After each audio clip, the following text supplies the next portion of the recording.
बिल्कुल हम बिल्कुल अकेले ही थे चलते हुए सहरा के समान।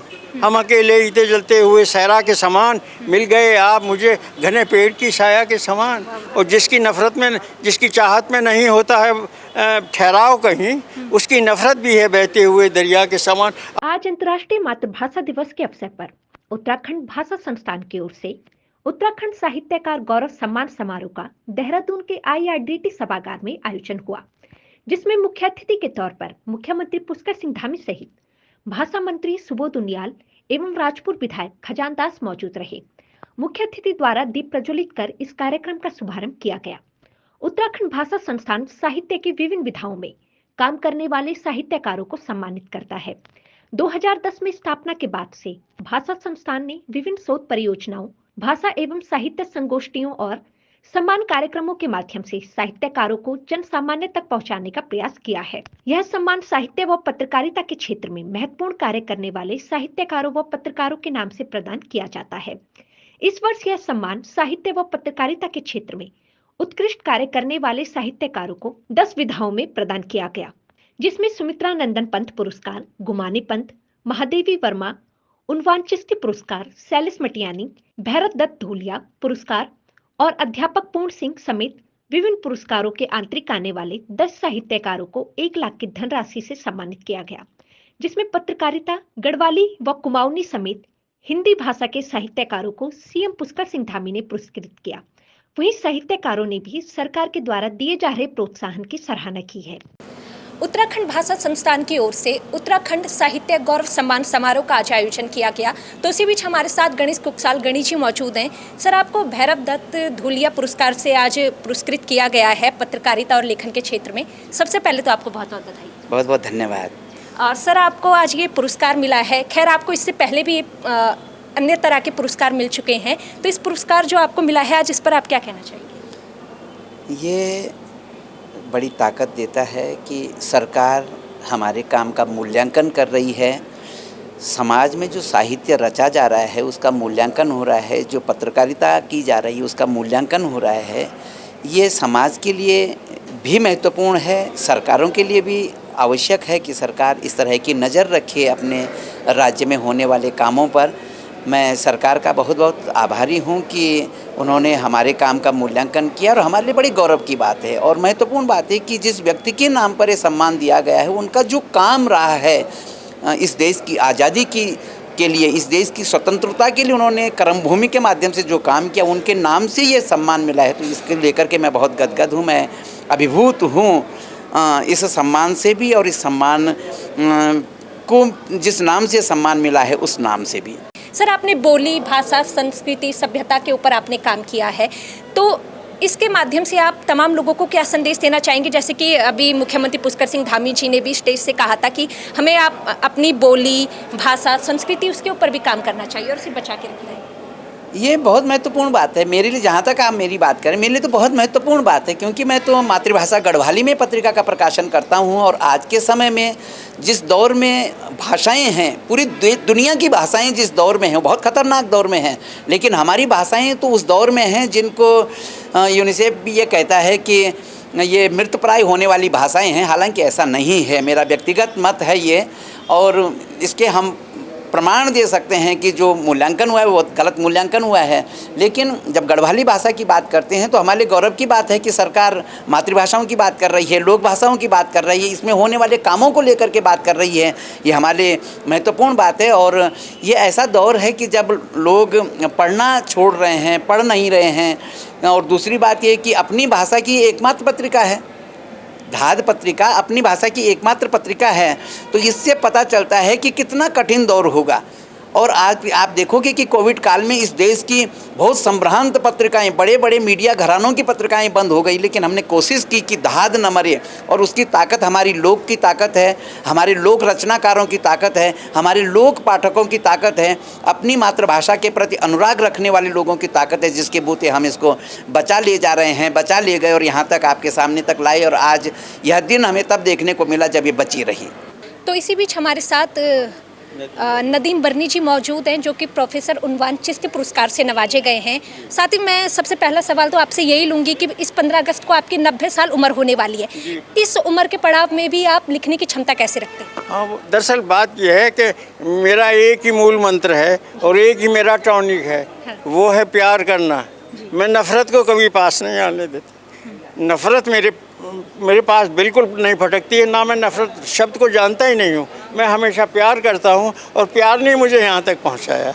मैं अपने देश से प्यार करता हूँ, मातृभूमि से प्यार करता हूँ और सब लोगों से, इंसानों से प्यार करता हूँ। बस प्यार है मेरा, वही मुझको चला रहा है और सादा ज़िंदगी गुजारता हूँ, ये है।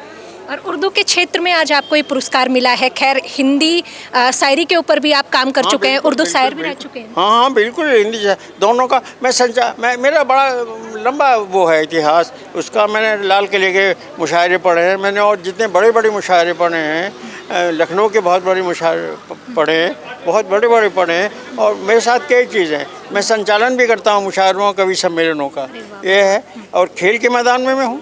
खेल के मैदान में 1982 के जो एशियाड खेल हुए हैं उसमें मैं डिप्टी डायरेक्टर टेक्निकल था और मैं ओएनजीसी का चूँकि एम्प्लॉय था, मुझे सम्मानित किया है ओएनजीसी ने। 2 बार ओएनजीसी दो बार किया।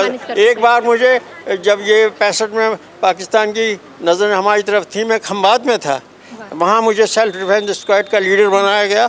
50 आदमियों का स्क्वाड था मेरे पास। रात भर में अपनी कॉलोनी की पेट्रोलिंग करता था, सारा देश सेवा बहुत की है। वहाँ मुझे सम्मानित किया गया। एक दफ़ा वहाँ गया है, एक दफ़ा खेल के मैदान में, 2 दफ़ा मुझे ओएनजीसी ने सम्मानित किया है। और मुझे गर्व है कि मैं अकेला बंदा हूँ जो 2 दफ़ा सम्मानित हुआ है। सब कुछ की आप अगर कहें तो मैं आपको 2-3 शेर सुना दूँ। हम अकेले ही थे चलते हुए सहरा के समान, हम अकेले ही थे जलते हुए सहरा के समान, मिल गए आप मुझे घने पेड़ की छाया के समान। और जिसकी नफ़रत में, जिसकी चाहत में नहीं होता है ठहराव कहीं, उसकी नफ़रत भी है बहते हुए दरिया के समान। अब अपने इस देश भूमि के लिए, इस मातृभूमि के लिए 2 शेर सुन लीजिए। ये इसकी तारीख़ है। वास्को डी गामा को ध्यान में रखिए, जो पहला शख्स आया था हिंदुस्तान में, कि हाँ, जो भी आया उसे सीने से लगाया हमने। मेरा जो भी आया उसे सीने से लगाया हमने। हम तो हर एक से मिलते रहे गंगा के समान। हिंदुस्तान तो सबसे गंगा के समान मिलता, हम तो हर एक से मिलता रहे। और प्यार की परिभाषा मैंने दी है। प्यार के कोई माने नहीं है, कोई बता नहीं सकता। प्यार एक एहसास है, एक भावना से महसूस किया जा सकता। मैंने परिभाषित किया है कि प्यार तो धर्म है, ईमान है, भगवान भी है।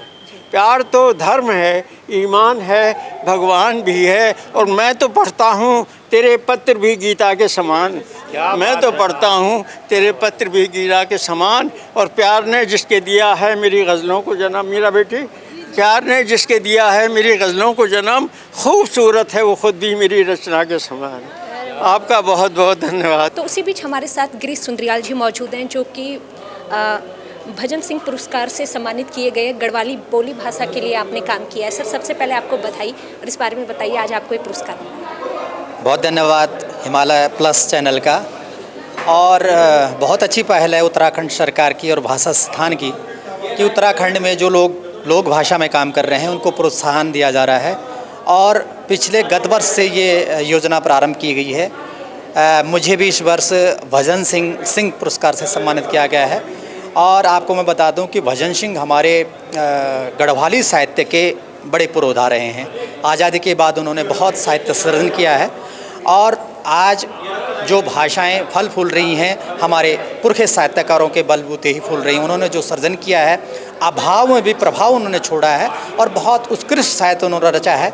हमें तो आज संसाधन मिल रहे, तब हम लोग लिख पा रहे हैं। मैं सन 1990 के आसपास से लिखना मैंने प्रारंभ किया है और अब तक मेरी 14 से 15 पुस्तकें प्रकाशित हो चुकी हैं। अनवार कविता संग्रह है, मौलार गीत संग्रह है, सजलू सिंगार गीत संग्रह है, कब खुलली रात नाटक संग्रह है, असगार नाटक संग्रह है, पैतुदू पराज मेरा गज़ल संग्रह है, कुटुम्बड़ी मेरा बाल कविताओं का संग्रह है। और एक लगभग 550 पृष्ठ का मेरा अभी गढ़वाली लोक गाथाएँ करके एक संकलन निकला है। मैंने 1850 से लेकर 2010 तक के गढ़वाली कविताओं के ऊपर लगभग 300 कवियों का एक संकलन प्रकाशित किया अंगवाल नाम से। और 1913 से लेकर के 2013 तक गढ़वाल की 100 श्रेष्ठ कथाओं का मैंने संपादन किया हुंगरा नाम से। तो और चिट्ठी पत्री हमारी एक पत्रिका निकलती है गढ़वाली में, पिछले 1985 से निकल रही है, तो मैं उस के संपादन से भी जुड़ा हुआ हूँ। तो लगातार कुछ न कुछ हम अपने साहित्य के लिए करने का प्रयास करें। सर, आप पेशे से अध्यापक हैं, लेकिन साहित्य लिखने के लिए आप कैसे समय निकाल पाते हैं? ये एक सबसे बड़ा विषय है। ये आपने अच्छा प्रश्न किया। और आज मैं आपको बताऊं कि उत्तराखंड में जो साहित्य सर्जन हो रहा है, मुझे लगता है कि वो उसमें बहुत ज़्यादा भूमिका शिक्षकों की है। और उसका एक सीधा सीधा ये है कि शिक्षक वर्ग जो है पढ़ने का उनका बड़ा रुझान रहता है। नए नए साहित्य, नई नई पत्रिकाएं, नई नई किताबें उनको पढ़ने को मिलती हैं और उन्हें समय भी पर्याप्त मिलता है लिखने और पढ़ने का।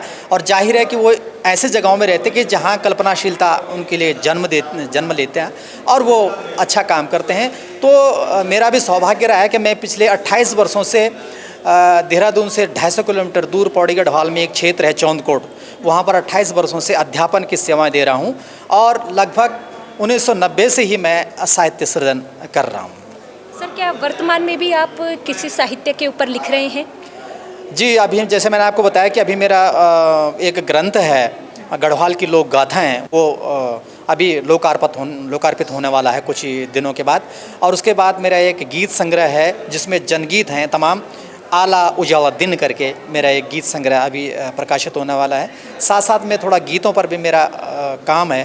तो अभी मूल निवास और भू कानून की जो ज्वलंत मुद्दा जो चल रहा है उसके ऊपर मैंने एक गीत बनाया है, तो उसका भी शीघ्र ही उसका जो वीडियो है वो भी रिलीज हो जाएगा। जी।